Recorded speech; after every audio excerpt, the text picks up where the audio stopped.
Hey guys, welcome back to the channel. So finally Vince McMahon ಅವರ most awaited documentary Netflix ಅಲ್ಲಿ release ಆಗಿದೆ. Total ಆಗಿ 6 ಎಪಿಸೋಡ್ಗಳಿದೆ ಅಂತಾನೆ ಹೇಳ್ಬಹುದು. ಎಲ್ಲ ಎಪಿಸೋಡ್ಗಳು ಕೂಡ 50 ನಿಮಿಷಕ್ಕಿಂತ ಜಾಸ್ತಿ ಇದೆ. ಯಾರ್ಯಾರಿಗೆ ಇಂಟ್ರೆಸ್ಟ್ ಇದೆ ಹೋಗಿ ನೋಡಿಲ್ಲ ಅಂದ್ರೆ ಖಂಡಿತವಾಗ್ಲೂ ನೋಡಿ, ಯಾಕಂದ್ರೆ ಆ ರೀತಿಯ ಸೀಕ್ರೆಟ್ ವಿಚಾರಗಳನ್ನ ನೆಟ್ಫ್ಲಿಕ್ಸ್ ಅವರು ಇದರಿಂದ ಹೊರಗಡೆ ಇಟ್ಟಿದ್ದಾರೆ.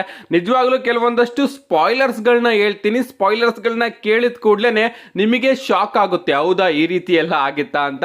ನಿಮ್ಮೆಲ್ಲರಿಗೂ ಕೂಡ ನೆನಪಿರಬಹುದು, ರಸಲ್ ಮೇನಿಯಾ 30ಯಲ್ಲಿ ಅಂಡರ್ಟೇಕರ್ ಆಗಿ ಬ್ರಾಕ್ ಲೆಸ್ನರ್ ಅವರ ನಡುವೆ ನಮಗೆ ಸ್ಟ್ರೀಕ್ ಮ್ಯಾಚ್ ನೋಡೋದಕ್ಕೆ ಸಿಗುತ್ತೆ. ಅಂಡ್ ಆ ಒಂದು ಮ್ಯಾಚ್ ಅಲ್ಲಿ ಫೈನಲಿ ನಮ್ಮ ಬ್ರಾಕ್ ಲೆಸ್ನರ್ ಅವರು ಅಂಡರ್ಟೇಕರ್ ಅವರ ರಸಲ್ ಮೇನಿಯಾ ಸ್ಟ್ರೀಕ್ ನ ಬ್ರೇಕ್ ಮಾಡ್ತಾರೆ. ಅಂಡ್ ಈಗ ನಮ್ಮ ವಿನ್ಸ್ ಮಿಕ್ಮ್ಯಾನ್ ಅವರು ಹೇಳ್ತಿರೋ ಪ್ರಕಾರ ಆ ಒಂದು ಡಿಸಿಷನ್ ಇತ್ತಲ್ಲ, ಅದು ಫೈನಲ್ ಮೂಮೆಂಟ್ ಡಿಸಿಷನ್ ಅಂತೆ. ಅಂಡ್ ಅಂಡರ್ಟೇಕರ್ ಅವರಿಗೆ ಆ ಒಂದು ಮ್ಯಾಚ್ ನೆನಪಿರೋದಿಲ್ಲ ಅಂತ ಅನ್ಕೋತೀನಿ, ಯಾಕಂದ್ರೆ ಆ ಒಂದು ಮ್ಯಾಚ್ ಅಲ್ಲಿ ಅಂಡರ್ಟೇಕರ್ ಅವರು ತನ್ನ ಸ್ಟ್ರೀಕ್ ನ ಕಳ್ಕೊಂಡಿದ್ರು. ಅದೇ ರೀತಿ ಅವರಿಗೆ ಕನ್ಕಷನ್ ಕೂಡ ಆಗಿತ್ತು.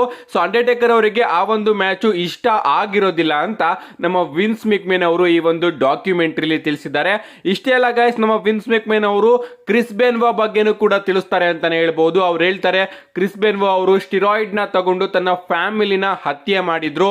ನನ್ನ ಪ್ರಕಾರ ಅದು ದೊಡ್ಡ ತಪ್ಪು. ಸ್ಟಿರಾಯ್ಡ್ ಏನು ಇಲ್ಲಿ ತಪ್ಪಿಲ್ಲ ಅಂತ ಅನ್ಕೋತೀನಿ, ಯಾಕಂದ್ರೆ ಆ ಒಬ್ಬ ವ್ಯಕ್ತಿ ಮನಸ್ಥಿತಿನೇ ಆ ರೀತಿ ಇತ್ತು. ಅವನೇನಾದ್ರೂ ಸ್ಟಿರಾಯ್ಡ್ ನ ತಗೊಳ್ಳಿಲ್ಲ ಅಂದಿದ್ರು ಕೂಡ ಅವತ್ತು ಆ ಕೆಲಸನ ಮಾಡ್ತಾ ಇದ್ದ. ನನ್ನ ಪ್ರಕಾರ ಆ ವ್ಯಕ್ತಿನೇ ಸರಿ ಇರಲಿಲ್ಲ ಅಂತ ನಮ್ಮ ವಿನ್ಸ್ ಮಿಕ್ಮ್ಯಾನ್ ಅವರು ತಿಳಿಸಿದ್ದಾರೆ. ಎಲ್ಲ ಗೈಸ್, ನಮ್ಮ ವಿನ್ಸ್ ಮಿಕ್ಮ್ಯಾನ್ ಅವರು ತನ್ನ ಮಗ ಶೇನ್ ಮಿಕ್ಮ್ಯಾನ್ ಹಾಗೆ ತನ್ನ ಮಗಳು ಸ್ಟೆಫನಿ ಮಿಕ್ಮ್ಯಾನ್ ಅವ್ರನ್ನ ಯಾವ ರೀತಿ ಡಬ್ಲ್ಯೂ ಅಲ್ಲಿ ಯೂಸ್ ಮಾಡ್ಕೋತಾ ಇದ್ರು ಅನ್ನೋದನ್ನು ಕೂಡ ಸ್ಟೆಫನಿ ಮಿಕ್ಮ್ಯಾನ್ ಹಾಗೆ ಶೇನ್ ಮಿಕ್ಮ್ಯಾನ್ ಅವರು ತಿಳಿಸಿದ್ದಾರೆ. ನಮ್ಮ ಶೇನ್ ಮಿಕ್ಮ್ಯಾನ್ ಅವ್ರನ್ನ ಸೂಪರ್ ಸ್ಟಾರ್ಸ್ ಗಳು ಎಂಟ್ರಿ ಆದ್ಮೇಲೆ ತಮ್ಮ ಜಾಕೆಟ್ ಹಾಗೆ ಡ್ರೆಸ್ ಗಳನ್ನ ತೆಗೆದ್ಬಿಟ್ಟು ರಿಂಗ್ ಸೈಡ್ ಗೆ ಎಸಿತಿರ್ತಾರಲ್ಲ, ಅದನ್ನೆಲ್ಲದನ್ನು ಕೂಡ ಎತ್ಕೊಳ್ಳುವಂತಹ ಕೆಲಸನ ನಮ್ಮ ಶೇನ್ ಮಿಕ್ಮ್ಯಾನ್ ಅವರಿಗೆ ಕೊಟ್ಟಿದ್ರಂತೆ.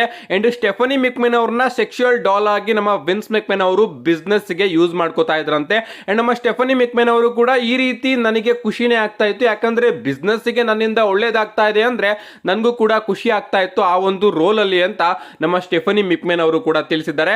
ಅಂಡ್ ಈಗ ನೀವು ನೋಡ್ತಾ ಇರಬಹುದು, UFC ಯ ಕಂಪನಿ ಅಂದ್ರೆ TKO ಗ್ರೂಪ್ ಅವರು UFC ಹಾಗೆ WWE ಎರಡನ್ನೂ ಕೂಡ ಪರ್ಚೇಸ್ ಮಾಡ್ಕೊಂಡಿದೆ. ಅಂದ್ರೆ TKO ಅಂಡರ್ ಅಲ್ಲಿ ನಮಗೆ UFC ಹಾಗೆ WWE ಎರಡು ಕೂಡ ನೋಡೋದಕ್ಕೆ ಸಿಗುತ್ತೆ. ಬಟ್ ಒಂದು ಟೈಮ್ ಅಲ್ಲಿ ನಮ್ಮ ವಿನ್ಸ್ ಮಿಕ್ಮ್ಯಾನ್ ಅವರು ತನ್ನ ಮಗನಿಗೋಸ್ಕರ UFC ನೇ ಬೈ ಮಾಡೋದಿಕ್ಕೆ ಯೋಚನೆ ಮಾಡಿದ್ರಂತೆ.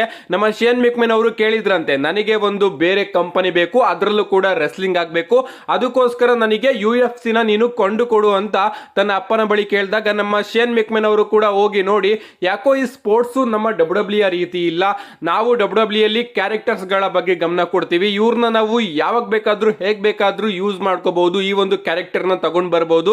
ಬಟ್ UFC ಅಲ್ಲಿ ಒಂದು ಬಾರಿ ಫೈಟ್ ಆದ್ರೆ 3 ತಿಂಗಳು 4 ತಿಂಗಳು ಆ ವ್ಯಕ್ತಿ ಬರ್ತಾನೆ ಇರಲಿಲ್ಲ.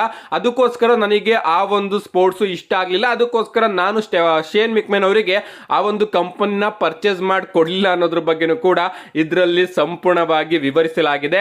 ಸೊ ಎಲ್ಲಿವರೆಗೂ ನಮ್ಮ ವಿನ್ಸ್ ಮಿಕ್ಮ್ಯಾನ್ ಅವರ ಮೇಲೆ ಅಲಿಗೇಷನ್ಸ್ ಗಳು ಬಿದ್ದಿರ್ಲಿಲ್ವೋ ಅಲ್ಲಿವರೆಗೂ ಕೂಡ ನಮ್ಮ ವಿನ್ಸ್ ಮಿಕ್ಮ್ಯಾನ್ ಅವರು ಈ ಒಂದು ಡಾಕ್ಯುಮೆಂಟ್ರಿಯಲ್ಲಿ ಇಂಟರ್ವ್ಯೂನ ಕೊಡ್ತಾ ಇರ್ತಾರೆ.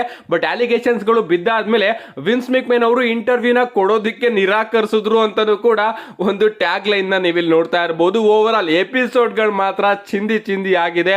ನಾನು ಕೂಡ ಅರ್ಧರ್ಧ ಮುಗಿಸ್ಕೊಂಡು ಬರ್ತಾ ಇದ್ದೀನಿ. ಯಾರ್ಯಾರು ನೋಡಿಲ್ಲ ಖಂಡಿತವಾಗ್ಲೂ ನೋಡಿ.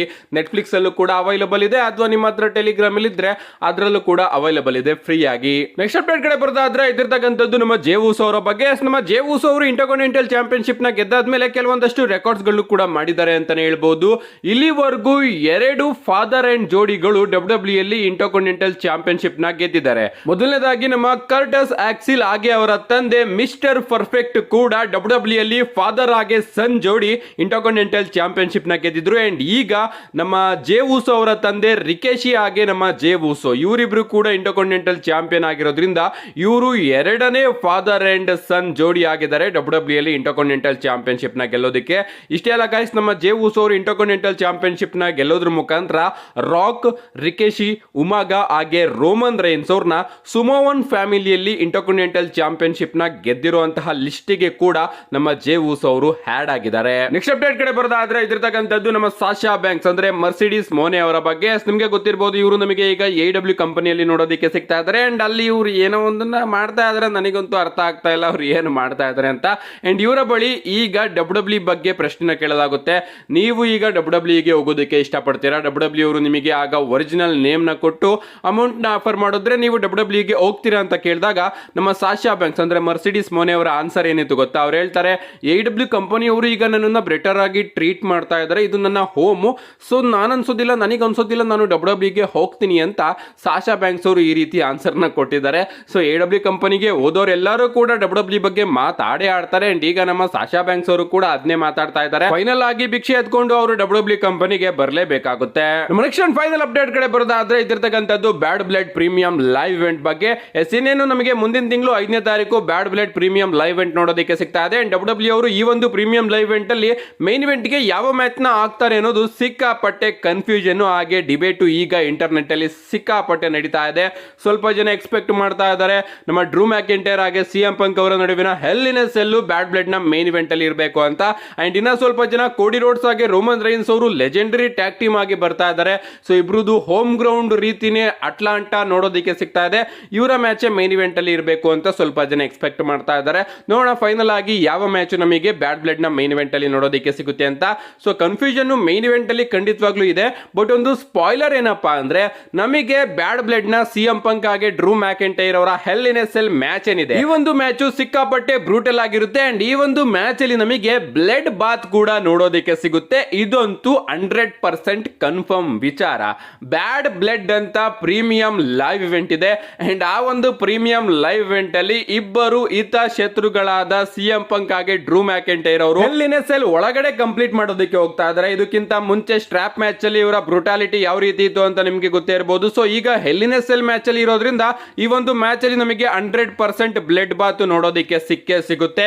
ಅಂಡ್ ನಮ್ಮ ಡ್ರೂ ಮ್ಯಾಕೆಂಟೈರ್ ಅವರು ಕೂಡ ಹೇಳಿದ್ದಾರೆ ನಾನು ನಿನ್ನನ್ನ ಬ್ಲೀಡ್ ಮಾಡಿಸ್ತೀನಿ, ಸಿಕ್ಕಾಪಟ್ಟೆ ರಕ್ತ ಬರಿಸ್ತೀನಿ ಅಂತ. ಅಂಡ್ ಆ ಕಡೆ ನಮ್ಮ CM ಪಂಕ್ ಅವರು ಕೂಡ ಅದೇ ವಿಚಾರನ ಹೇಳಿದ್ದಾರೆ.